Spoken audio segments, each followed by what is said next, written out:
My wife had been deeply immersed in a significant project for nearly 5 months now. It wasn't something she was doing for herself, but she was the one in charge and bore the full weight of its success.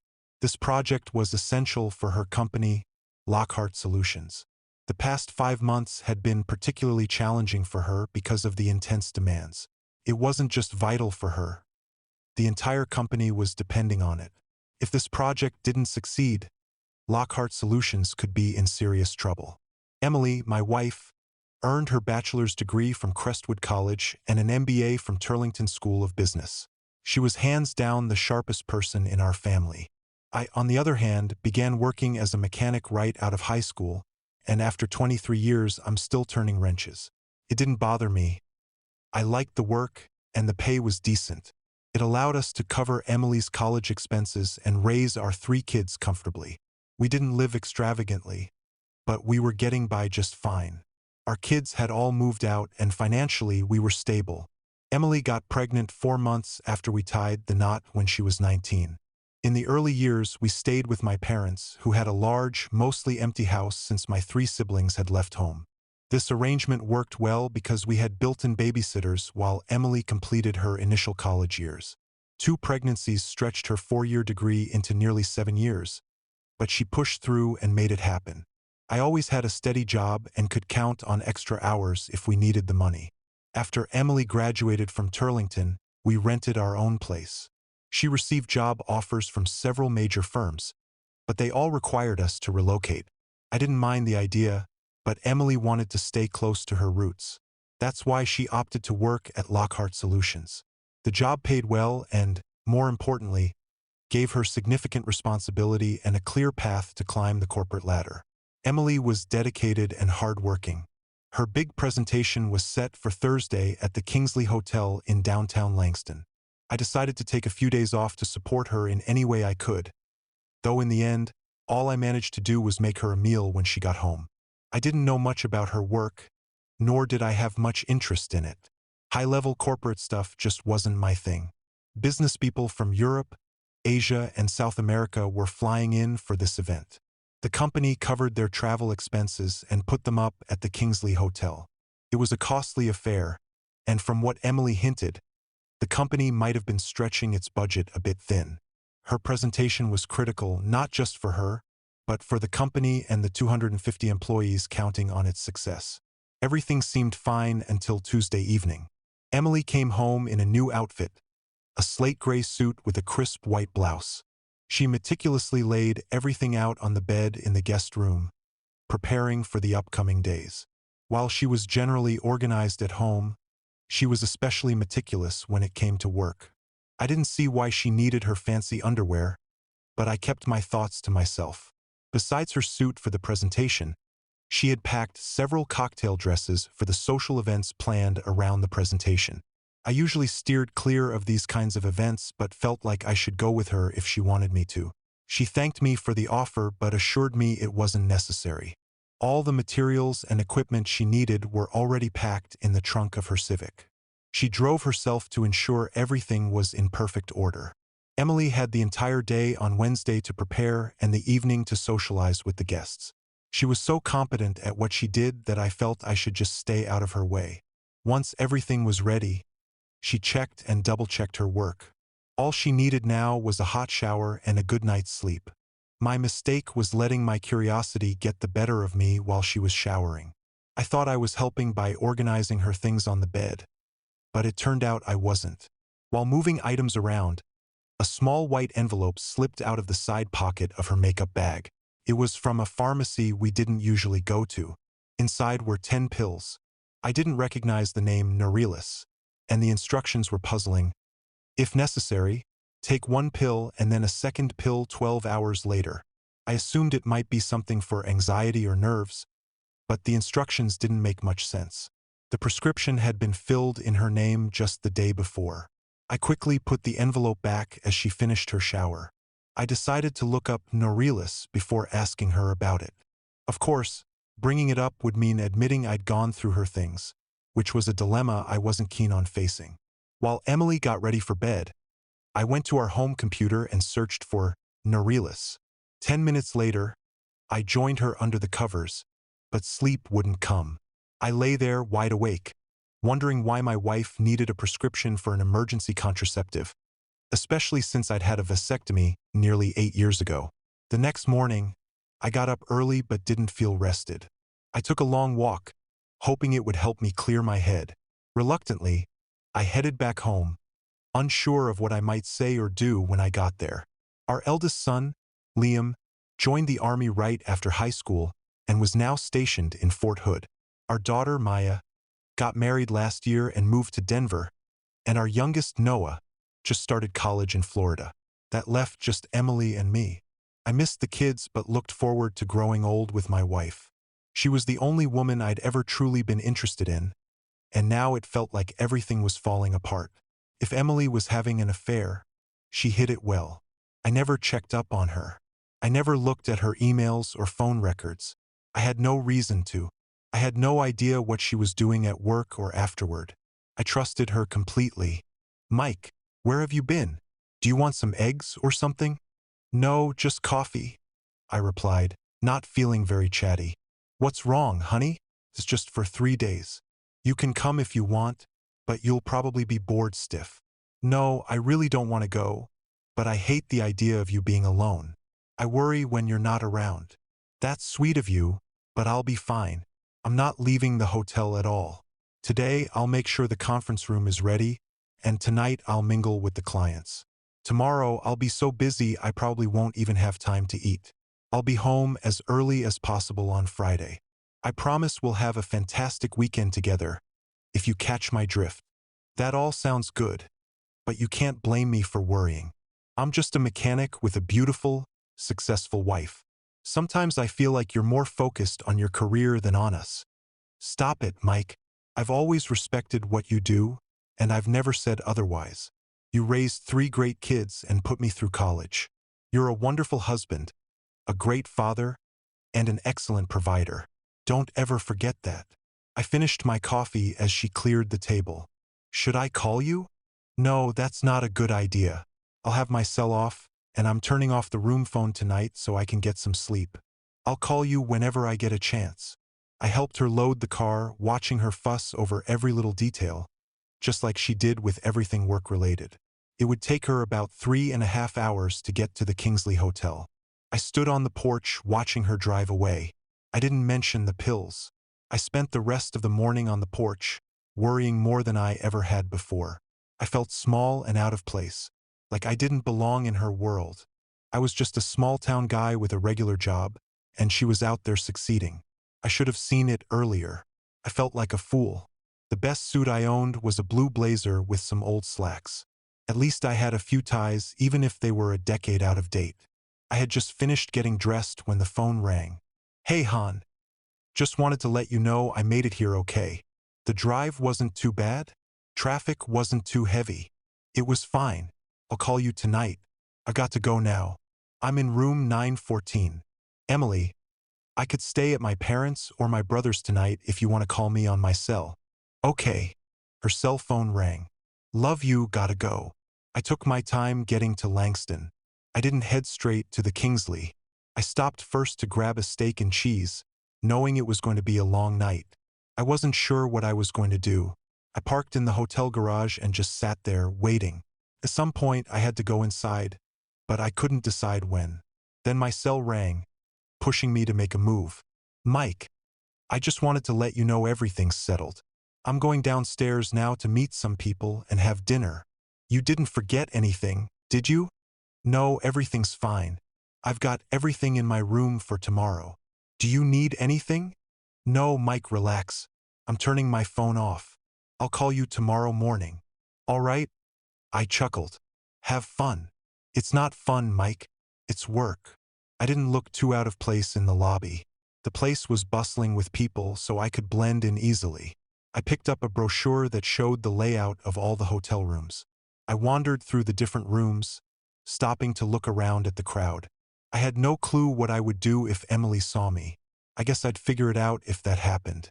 I found an event board listing all the rooms being used by different groups. Lockhart Solutions didn't have any rooms reserved for Wednesday night. That caught my attention. Emily had said she wasn't leaving the hotel, but now I wasn't so sure. There were 3 dining rooms: family, casual, and fine dining. Emily wasn't a big fan of dining with kids, so I checked the casual room first. Took me about 5 minutes to confirm she wasn't there. I had better luck in the fine dining room. There, tucked away in a cozy booth in the corner, was Emily, wearing a sleek black cocktail dress with a plunging neckline and pearls. She looked stunning, and her companion seemed to agree. I knew some of the people Emily worked with, but he wasn't one of them. He looked familiar, but I couldn't quite place him. The room was full, so I easily crossed over to a table. The candles in the small glass holders were a bit much for me, so I blew mine out and told the waiter they were bothering my eyes. I ordered my usual chicken dish and settled in. The waiter topped off my coffee for the 3rd time. "Excuse me, the guy at the table over there looks really familiar. Do you know who he is?" Sure. That's Charles Evan Clark. He's on the city council and is expected to run for Congress in a few years." "Is that his wife with him?" "She's very pretty." "No, this is the first time I've seen her. He usually reserves that table for special ladies, if you catch my drift." I just smiled and asked for the check. I had never seen Emily so captivated by a man before. She hung on his every word like he was something special. They weren't doing anything inappropriate, but it didn't look strictly professional either. When I left, they were finishing their 2nd bottle of wine. Now I understood why she packed her fancy lingerie. I found a spot in the lobby where I could sit unnoticed. About 10 minutes later, they emerged from the restaurant, holding hands as they made their way to the elevator. I watched the floor indicator closely. The elevator stopped on the 3rd floor, which was a good sign. It meant she hadn't taken him to her room. But it was a bad sign when the elevator didn't go to the 9th floor. It meant she went to his. Just in case I was wrong, I sat in the lobby watching the elevator for an hour. People came and went, but Emily wasn't one of them. I got my empty suitcase out of the car and headed to the front desk. Even though I could prove I was her husband, it took some convincing to get a key card. They finally relented after calling the room, but no one answered. Finally, I was on my way to room 914 with the key card. I didn't even turn on the lights at first. I just sat in the dark room for over an hour. It wasn't hard to ensure she wouldn't come back. First, I packed all her clothes and personal belongings. I didn't leave a thing behind. I checked the package of Norelis. There were still 10 pills inside. On the dresser, neatly laid out, were all the materials she needed for her presentation. I began packing them up too. There were 30 specially bound promotional folders and another 25 regular ones. They all went into the suitcase. Next, I packed the digital projector and her laptop. I took her purse and cell phone, which she'd left behind. All she had with her was a clutch and probably some lipstick. I carefully walked around the room, making sure I didn't miss anything. Once I was satisfied, I left her car keys and my wedding ring on the dresser. Other than those 2 items, the room was completely empty. The elevator took me straight to the parking garage. I had no trouble carrying the 2 suitcases, and 20 minutes later, I was on the expressway heading north. It was well past 3 in the morning. I had no idea so much time had passed. An hour or so later, my cell phone rang. Caller ID showed it was the Kingsley Hotel's number. Mike. Yeah. Where are you? I'll be back at the house soon." That's all I managed to say. The line went dead silent on the other end. Salespeople have an old saying, "The first one to speak loses." It felt like an eternity before she finally responded. "Mike, I'm so sorry." She didn't ask anything, just hung up. I turned off my phone. It was clear she had gone back to her room. Later that day, she was supposed to give a presentation that could save her company and secure her a promotion. I stashed the suitcases in the attic of the garage. Emily never went up there and wouldn't think to look for anything there.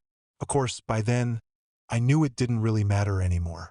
First, I gathered up all my clothes and personal belongings. Like most guys in my line of work, I had my own tools. It's practically a job requirement. I swung by the shop, loaded my gear into the Outback, and picked up my last paycheck. By that time, the banks were open. I didn't have to do anything tricky with the finances. I just withdrew all the money from my accounts. I stopped for lunch in Hagerstown, Maryland. I had enough money to get by for a few years, but I knew I'd be looking for work sooner rather than later. Emily and I were similar in that way. We both found comfort in work. I was going to miss her. I killed a couple of hours exploring the Luray Caverns before renting a room near Whiteville. I didn't have a clue what my next move would be.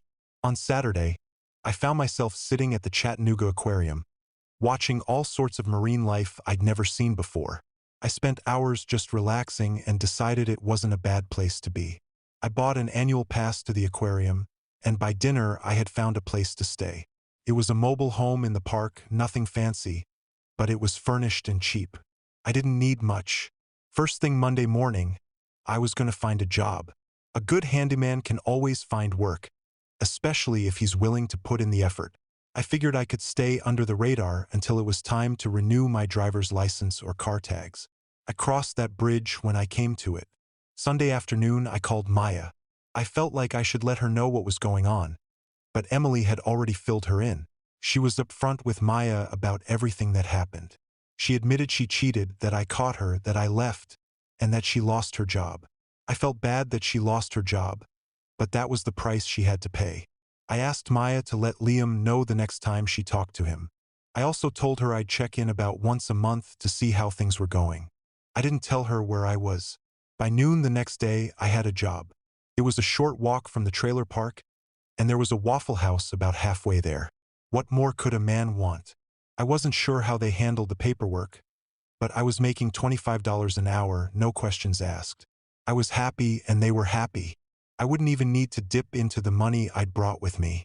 About 2 months later, Maya let me know that Emily had moved out of the house and was living with her parents. Maya didn't know much more but was glad I was settled and doing well.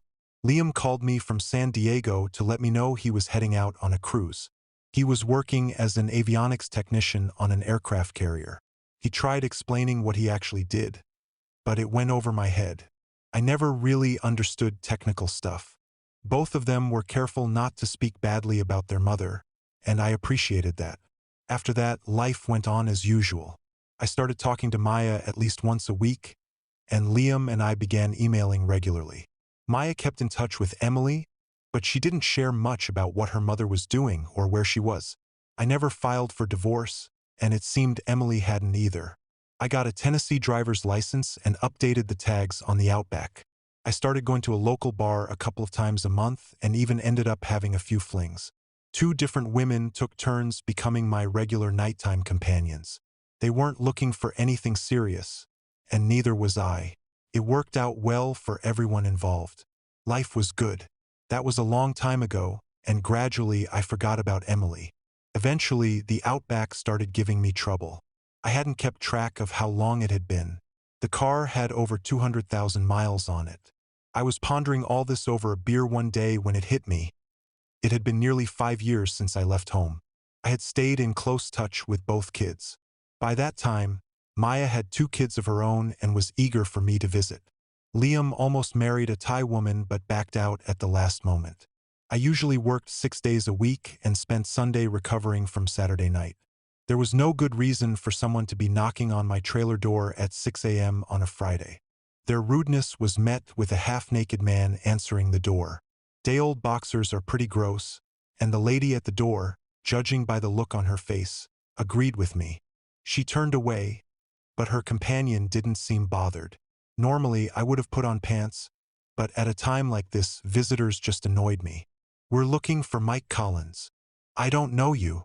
"My name's Dave Simmons, and this is my wife, Mara. We have a problem and we're hoping you can help us." "Sorry, I don't work under moonlight. If you need something done on your car, you'll have to go to the shop." This was met with blank stares, and then finally a response. "It's not about your job. It's more of a personal issue. Can we come in?" The inside of the trailer looked like a mess. I rarely had guests, so I rarely cleaned. Even my girlfriends insisted we go to their places. "Be my guest.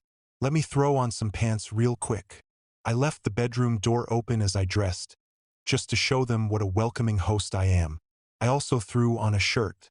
"Want some coffee? It'll only take about 10 minutes." I moved some things off the couch so they could sit down. There was no answer to the coffee offer. We have an adopted daughter who's almost 5, and a 2-year-old who needs a bone marrow transplant. We're hoping you can help us. We're willing to pay you if necessary. Buy my bone marrow? No, we want to use it. And we're prepared to compensate you for any inconvenience. So you do want to buy it. I was being a wise ass, and I suddenly realized it. These people were serious. They had a real problem and were looking for help. I'm sorry. I didn't mean to interrupt. Please go on. Our best chance of finding a donor is next of kin. You're our best hope. Hold on a second. I don't mean to sound rude, but I think you've got the wrong guy. When was your daughter born? She'll be 5 in July. Mara Simmons spoke for the first time, and she sounded sincere. I hate to break it to you, but I had a vasectomy over 15 years ago. There's no way I could be her father. Then why is your name on her birth certificate? I can't answer that. Maybe you should ask her mother. That statement was met with silence. I felt bad for these folks, but I didn't know how to help them. What's the mother's name? Emily Elise Collins. I was at a loss for words. Maybe I shouldn't have taken those damn pills from her. But then again, if I hadn't, these people wouldn't have a daughter at all. I thought I was done with grief, but here it was again, creeping back into my life. Memories of Emily with that politician in Philly came flooding back. Just when I was starting to forget it all, it was back. Damn it. I understand now, and I apologize for my rudeness and insensitivity. I'll do everything I can to help you. First, why can't Emily donate the bone marrow herself? Medically, she can't. Why not? She's the mother. She should be a good match. She is a match, but she's too sick. The doctors refused to even consider her as a donor. Sick with what? She's dying of liver failure. They've given her less than 6 months. This doesn't make sense. She was always in perfect health. And I don't see why liver disease would prevent her from donating bone marrow. The hospital won't accept her consent. Are you saying there's something wrong with her mind? They both looked at me in silence. They knew the answer but didn't want to say it. I didn't want to push them further. 10 minutes ago, I didn't care about these people, but now I felt the need to protect them and help them. How did this happen? Could any of my kids be a match? Maybe, but we thought you were our best hope. Why don't you go after your real father? We thought it was you. We have no idea who else it could be. Emily didn't mention anyone else. In fact, she wasn't in any condition to explain anything, Mara added. Most of our information came from the adoption agency. I needed to make some coffee and take a break. Excuse me for a moment. I left my guests sitting there while I brewed the coffee. It only took a few minutes. While it brewed, I took a much-needed bathroom break. I tried to be discreet. I'd already embarrassed Mara enough. Where do you live? West Chester, Virginia. I'll make you a deal. If I tell you who your daughter's real father is, you have to promise me you'll go after him relentlessly until you get what you need.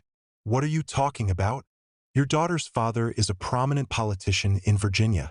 He'll deny everything and will probably use his legal resources to fight you. But if you push hard enough to make him admit the truth, you might be able to pressure him into getting the bone marrow transplant. That's what you want, right? Yeah, sure. But how do we pull that off? I'm not entirely sure. I'm a mechanic, not a politician. But I think your best bet would be to leverage the media, television, radio, newspapers. Politicians will go to great lengths to avoid bad press. Do you have any connections who could help? Their expressions brightened. I must have struck a chord of hope. I think we can manage that. So, who is he? Dave asked, determination in his voice. Charles Evan Reed. He's running for the U.S. Senate. I'd bet anything that he'll bend over backward to steer clear of a scandal. The coffee was ready, but Dave and Mara were eager to head back. Before they left, I gave them Maya and Liam's contact information in case they needed backup. I was sure my kids would pitch in if needed. I also asked them where Emily was living. I figured I'd be in Pensacola before they even made it back to Westchester. I got a haircut and picked up a new shirt. Emily had shattered my life, but for some reason, I still wanted to look decent when I saw her. Her place was another trailer, but this one was a newer double-wide. Her old Volvo was parked out front, sporting a flat tire and a busted windshield. The woman who answered the door wasn't Emily. She looked haggard, like life had been a rough ride. Probably in her late 40s or early 50s, and the absence of makeup didn't do her any favors.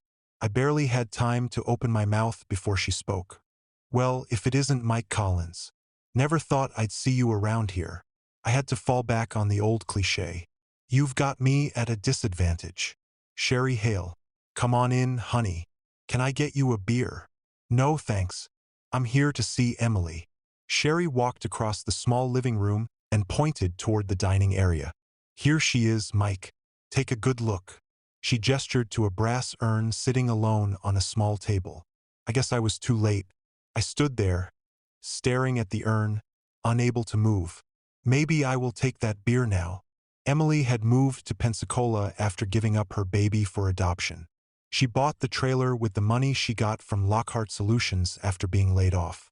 She had a profit share, 401k, and other benefits that helped her get by for a while.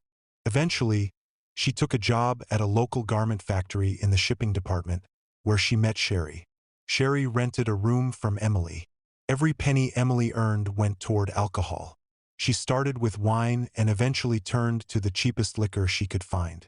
Her drinking cost her the job, and she had to live off her savings.